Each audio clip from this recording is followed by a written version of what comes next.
Nagtaka si Rao kung ano ang bagay na iyon, at tiniyak sa kanya ni Butler Han na kung gusto niya ng pera, gagawin nila ang kanilang makakaya. Tumanggi si Raymond dahil ayaw niya ng pera, at kukuha siya ng mas mahalaga kaysa pera.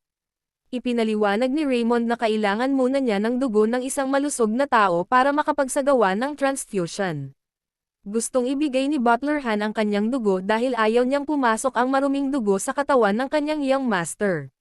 Sumasang-ayon si Raymond, at pagkatapos suriin ang cross-reaction, maaari niyang bigyan ang kanyang batang master blood ng walang anumang side effect. Iniisip ni Rao kung paano niya ipapapasok ang dugo sa kanyang katawan, at kung gusto niyang kagatin niya ang kanyang mayordomo na parang vampira. Nagsimulang umiyak ang mayordomo at handang ayalay ang kanyang leeg sa kanyang kagalang-galang na young master, ngunit tumanggi si Rao dahil hindi niya ugali na kumagat sa leeg ng nasa katanghaliang gulang na mga lalaki. Nilinaw ni Raymond na hindi niya kailangang kagatin ang kanyang leeg dahil hindi lang siya magpapa-inject ng blood. Sa halip, ihihiwalay niya ang mga platelets sa dugo. Una, ikinagulat nila ito, at nilinaw ni Raymond na mayroong paraan para gawin ito. Ang pagsasali ng buong dugo ay hindi kasing efficient at may maraming side effect, kaya hindi ito ginagamit sa modernong Earth. Iyon ang dahilan kung bakit gagamit siya ng ibang paraan, component transfusion. Mababawasan nito ang mga side effect kung ang platelets lang ang itinurok niya at mapakinabangan ang epekto. Ngunit ang problema ay kailangan niya ng isang paraan upang paghiwalayin ang mga sangkap. Gayunpaman, walang paraan na umiiral ang gayong modernong teknolohiya sa Lepens Iona. Ngunit kung ang modernong Earth ay ang mundo ng agham, latency, ang sibuyas ay isang mundo ng magic at swordsmanship, maaari niyang gamitin ang magic. Kaya binuksan niya ang shop at nag-click sa support skill. Medyo nakapag-level up na siya at nakakolekta ng maraming skills points, kaya marami siyang skills na kayang-kaya niya ngayon. Kaya binili niya ang D-rank wind type na magic skill.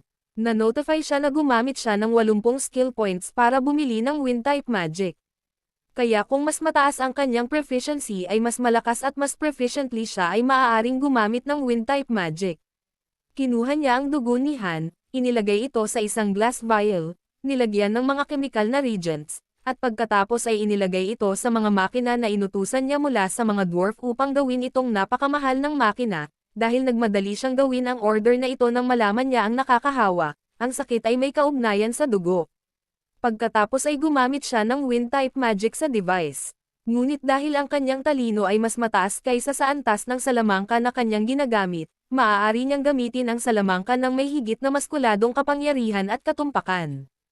Ang kanyang kasalukuyang intellect skill ay 23 na mas mataas kaysa sa mga mage na gumamit ng D-rank magic, kaya gusto niyang panatilihin ito hanggat maaari, ngunit hindi niya ito magagawa hanggat inaasahan niya.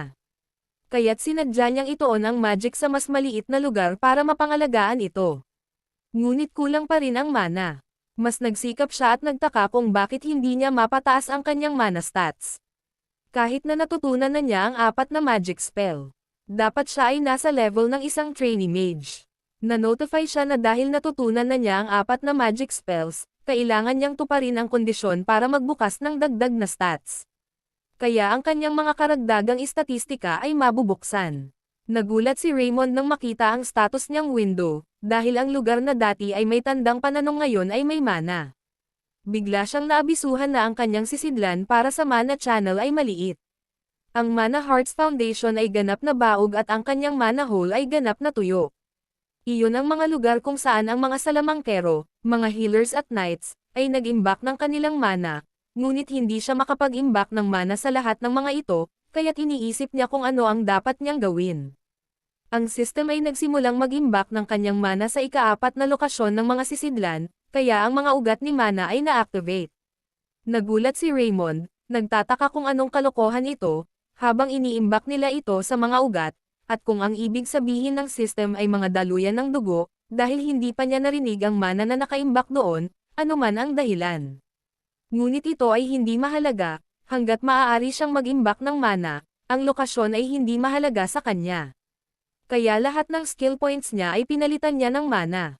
Gumamit siya ng 10 points, ngunit tumaas lang ng 5 points ang kanyang mana, at iniisip niya kung gusto niyang doblehin ang skill points para sa stat na ito kumpara sa ibang stats, ngunit nakaramdam siya ng lakas ngayon.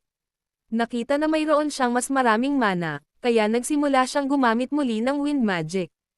Ang D-rank wind ay isang uri ng magic na may malakas na bug zone ng hangin, kaya kailangan niyang tumuon sa isang maliit na lugar.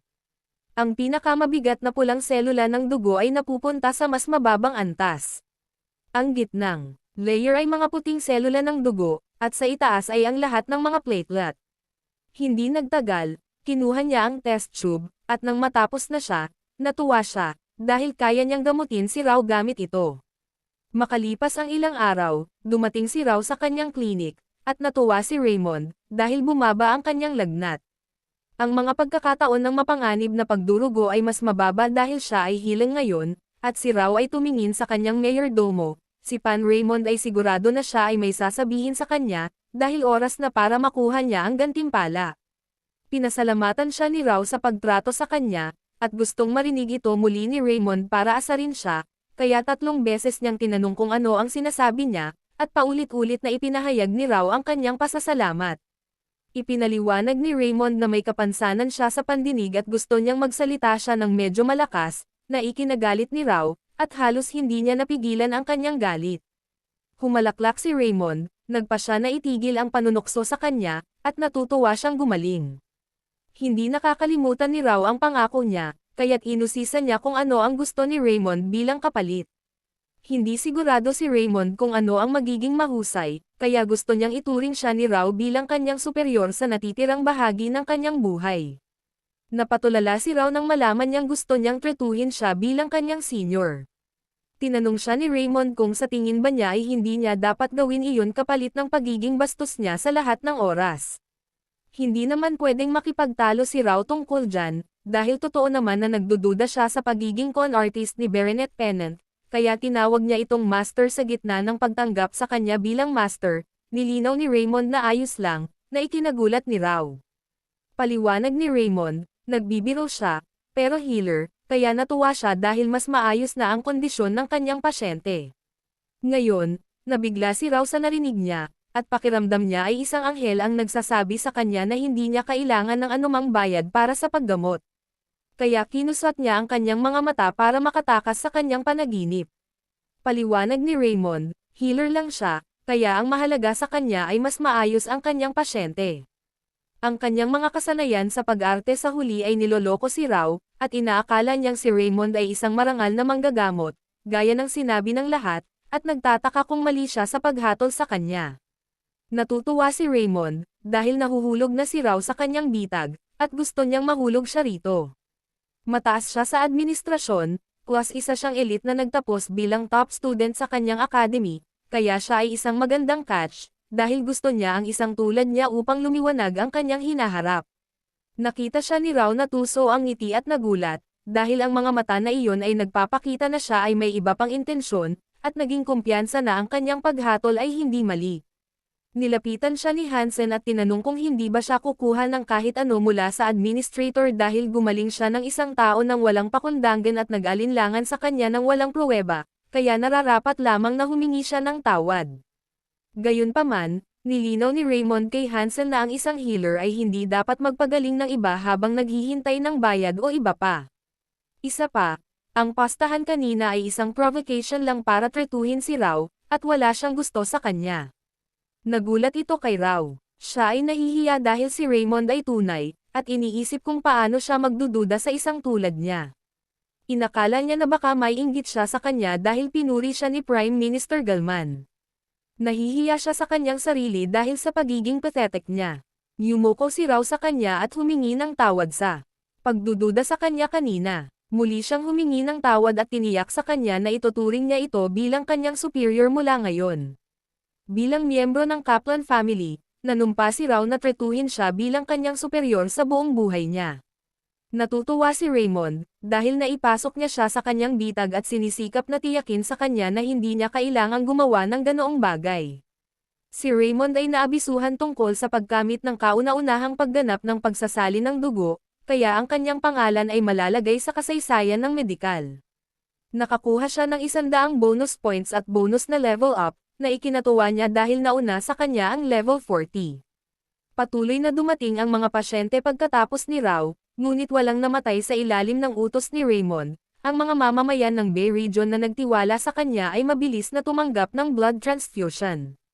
Samantala, ang mastermind na nagplano nito ay nagtaka kung ano ang nangyari, dahil ang kaguluhan ay dapat mangyari ngayon.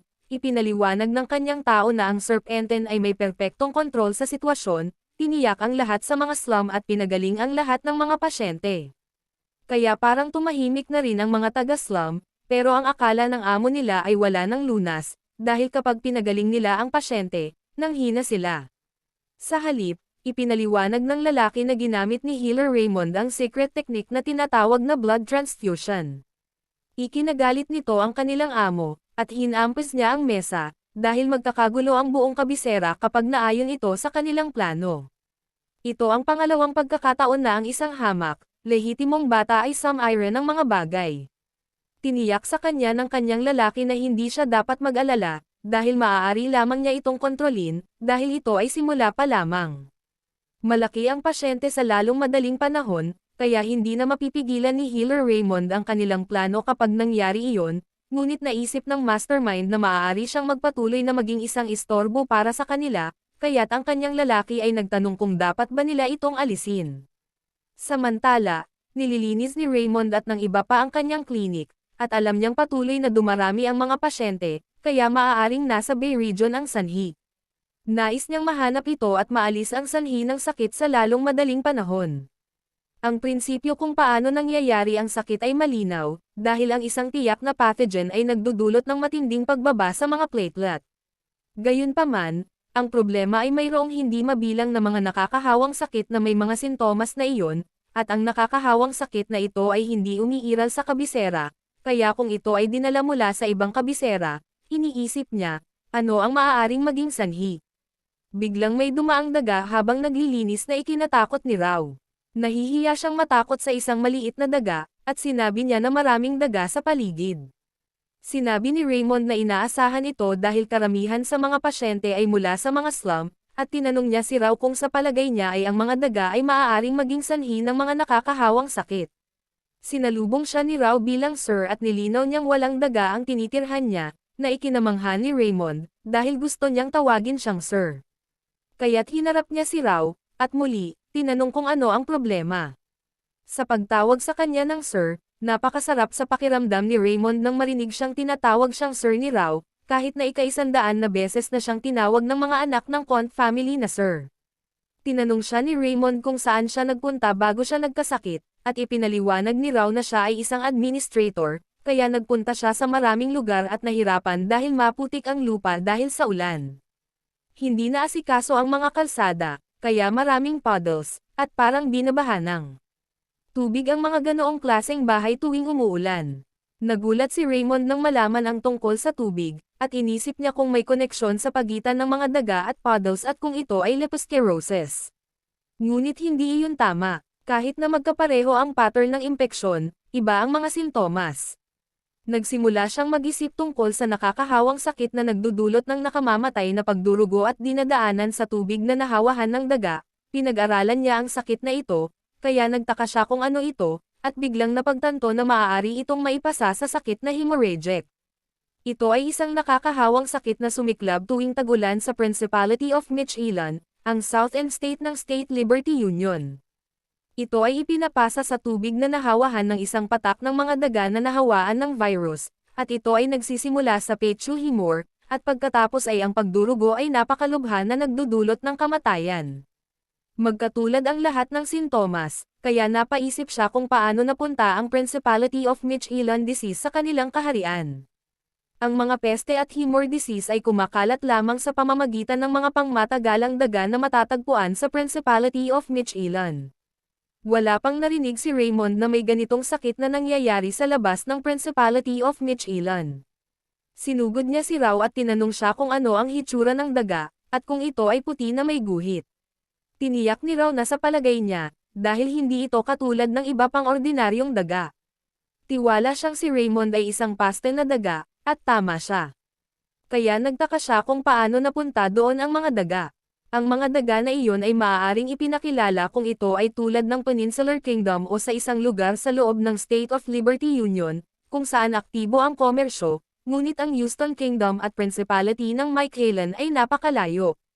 Higit pa rito, ang Houston Kingdom ay nasa bansa ng komersyo, kaya napakaliit ng kalakalan na nangyayari doon.